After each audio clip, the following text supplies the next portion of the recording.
الرحمن السلام علیکم۔ پچھلے لیکچر میں ہم نے اردو جماعت داہم کی پہلی نظم حمد کے شاعر کا تعارف اور ساتھ میں اس کے پہلے دو اشعار کی تشریح کی تھی۔ آج ہم اس کے حمد کے تیسرے شعر کی تشریح سے اس لیکچر کا آغاز کریں گے۔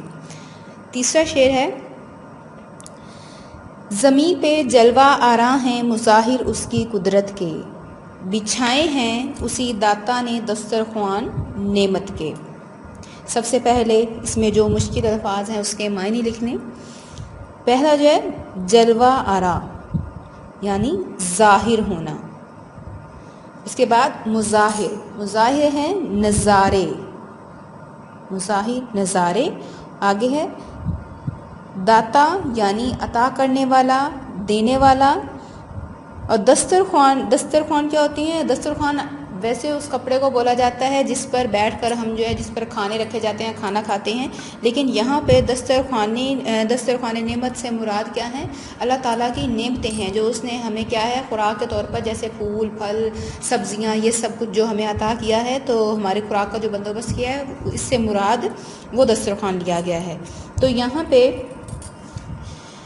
ہم اس سے اگر پہلے اس کا مفہوم کریں تو یہاں پہ اس کا مفہوم یہ ہوگا کہ زمین پر، یعنی جو ہماری زمین ہے، اس پر اللہ تعالیٰ کی قدرت کی نشانیاں جو ہیں وہ ہمیں ہر طرف دکھائی دیتی ہیں، یعنی اس کی قدرت کے جلوے یا نظارے جو ہیں وہ ہمیں ہر طرف دکھائی دیتے ہیں، اور اسی نے تمام مخلوقات کے کھانے کے لیے دسترخوان بچھا دیے ہیں، یعنی کہ ان کے کھانے پینے کے لیے طرح طرح کے لوازمات یا خوراک پیدا کر دی ہے۔ تو یہاں پہ ہمارے جو شاعر ہیں حفیظ جلندری، وہ اللہ تعالیٰ کی حمد و ثنا اور اس کی بڑائی کو بیان کرتے ہوئے فرماتے ہیں کہ اللہ تعالیٰ نے یہ جو زمین پیدا کی ہے، زمین پر جو بھی نظارے ہیں، جو آسمان زمین پر پہاڑ ہیں، چرند پرند، یہاں پہ رہنے والے جاندار جو ہیں، یہاں پہ بہنے والے دریا جو ہیں، پہاڑیاں ہو گئی، وادیاں ہو گئی، صحرا ہو گئے، یہ سارے جو مخلوقات ہیں یا یہ جو نظارے ہیں، یہ سارے کیا ہیں؟ ہمیں اللہ تعالیٰ کی شان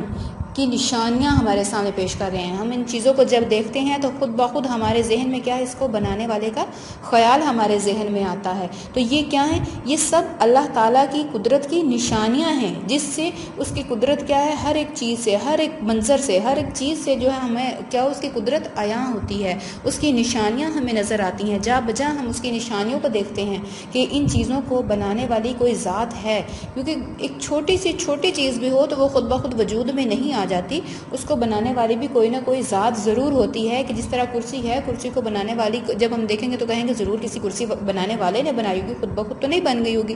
ایک چھوٹی سی پینسل کی مثال ہے، پینسل ہے تو پینسل بھی خود بخود تو تخلیق نہیں ہوگی، اس کو بھی بنانے والا کوئی نہ کوئی ہوگا۔ تو جب ایک چھوٹی سی چھوٹی چیز خود بخود پیدا نہیں ہو سکتی، تو پھر یہ تو پوری ایک کائنات ہے جس میں اتنا خوبصورت نظام قائم کر دیا گیا ہے، اس میں سورج، چاند، ستارے، موسموں کا عدل بدل، دن کا عدل بدل ہو گیا، اس میں پہاڑ ہو گئے، جانور، حیوانات، یہ سارے جو مخلوقات ہیں، یہ سب کیا ہیں؟ یہ اس کی قدرت کی نشانیاں ہیں، یہ خود بخود پیدا نہیں ہو گئے، ان کو بنانے والی ایک ذات ہے۔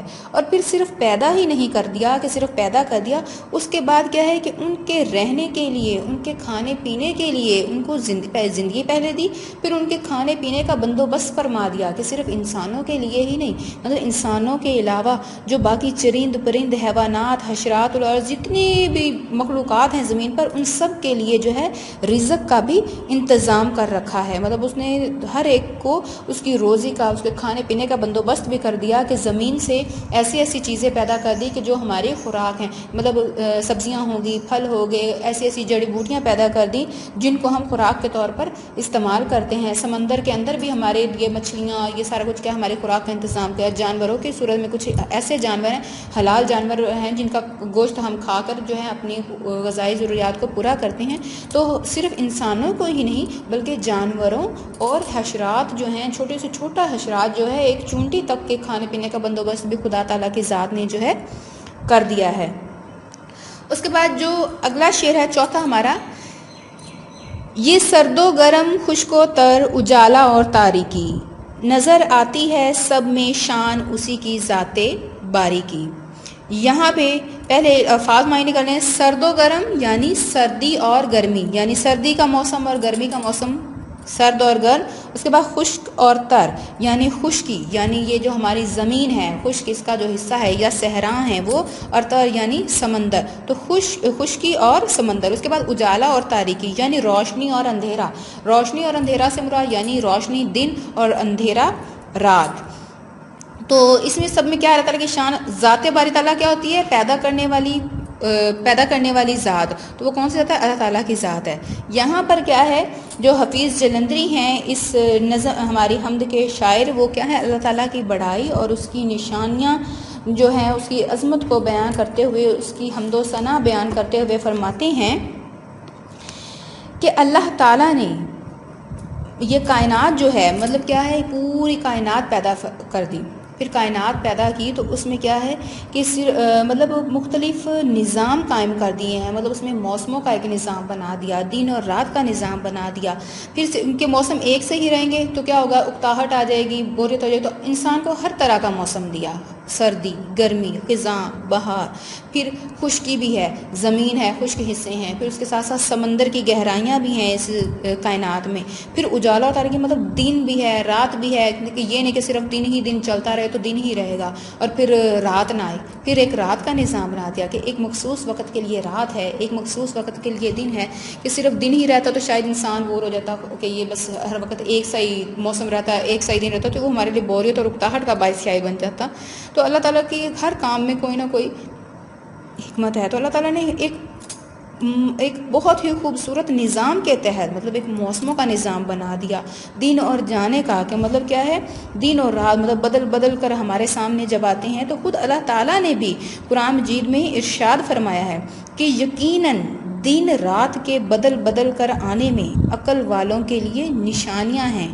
مطلب اس میں کیا ہے ہمارے لیے نشانیاں موجود ہیں کہ اللہ تعالیٰ کے مظاہر کو پہچاننے کی، اس کی شان کی، اس کی قدرت کی نشانیاں جو ہیں ہمیں ان سب چیزوں میں نظر آتی ہیں. اور دوسرے مصرے میں کیا ہے وہ وہی چیز بیان کہ نظر آتی ہیں سب میں شان اسی باری تعالیٰ کی. مطلب یہ جو نظام ہے نا دن اور رات کا آنا جانا، موسموں کا عدل بدل، یہ خشکی اور تری، صحرا اور یہ سارا کچھ، تو اس میں کیا ہے ہمارے لیے نشانیاں موجود ہیں کہ ہم خدا تعالیٰ کی ذات کو پہچان سکیں. اس کے بعد اگلا جو ہمارا 5واں شعر ہے وہی ہے کائنات اور اس کی مخلوقات کا خالق، نباتات و جمادات اور حیوانات کا خالق. یہاں پہ کیا ہے کہ اللہ تعالیٰ ہی کی ذات ہے کہ وہی باکمال قدرت رکھنے والی ذات ہے جس نے کائنات کو پیدا کر دیا. یعنی اس کائنات کا خالق و مالک صرف اور صرف خدا تعالیٰ ہی کی ذات ہے جس نے اس کائنات میں تمام تر مخلوقات کو پیدا کیا. سرسبز پودے، پہاڑ، سمندر، حیوانات، حشرات اور پرندے، ان سب کو جو ہے اس نے پیدا فرما دیا. مطلب یہاں پہ کیا ہے کائنات مطلب دنیا مخلوقات. یہاں پہ نباتات ہوتے ہیں، سبز پودے ہوتے ہیں، مطلب سبز پودے ہو گئے. وہ آگے جمادات میں آ جاتے بے جان اشیاء جیسے پہاڑ ہو گئے، سمندر ہو گئے، یہ بے جان چیزیں. اور حیوانات میں وہیں ہمارے جاندار آگے، جانور آگے، حیوانات آگے جن میں چرند پرند حشرات وغیرہ شامل ہیں. تو اللہ تعالیٰ کیا ہے اس پوری کائنات کو تخلیق کرنے والی ذات ہے، اس کو پیدا کرنے والی ذات ہے. اس نے نہ صرف سبز پودے، ہرے بھرے کھیت، پھول پھل پیدا کیے، اس نے سارے بے جان اشیاء یہ پہاڑ، سمندر، یہ سب کچھ بھی پیدا کیا. ساتھ میں حشرات الارض ہو گئے، جاندار ہو گئے، حیوانات مطلب پرندے ہو گئے، چرندے ہو گئے. یہ سب جو ہے اللہ تعالیٰ ہی کی مخلوق ہیں اور اسی نے ان سب کو جو ہے پیدا کیا ہے. اور کوئی بھی ذات اس قابل نہیں ہے کہ وہ ان سب کو پیدا کر سکے، اس سب کو تخلیق کر سکے. کہ صرف اور صرف خدا تعالیٰ ہی کی ذات ہے جس نے یہ تمام چیزیں پیدا کر دی ہیں. اور اس کے علاوہ زمین سے نکلنے والی تمام تر معدنیات، درخت ہوں، پودے ہوں، پھل ہوں، پھول ہوں، اناج ہوں، سب کا مالک کیا ہے صرف اور صرف خدا تعالیٰ کی ذات ہے. کہ صرف کائنات کو پیدا نہیں فرمایا، پھر صرف کائنات ہی نہیں، کائنات پوری میں مطلب یہ نہیں یہ چیز یہ چیز مطلب کائنات میں جتنی بھی چیزیں ہیں، چاہے وہ سرسبز میدان ہوں، وادیاں ہوں، سمندر ہوں، پہاڑ ہوں، یا جانور ہوں، یا انسان ہوں، جو بھی ہے سب کو پیدا کرنے والی ذات کیا ہے صرف اور صرف خدا تعالیٰ کی ذات ہے. آج کے لیے اتنا ہی. نیکسٹ باقی جو آگے ہمارے 2 اشعار رہ گئے ہیں انشاءاللہ ہم اگلے لیکچر میں کریں گے. تب تک کے لیے اللہ حافظ.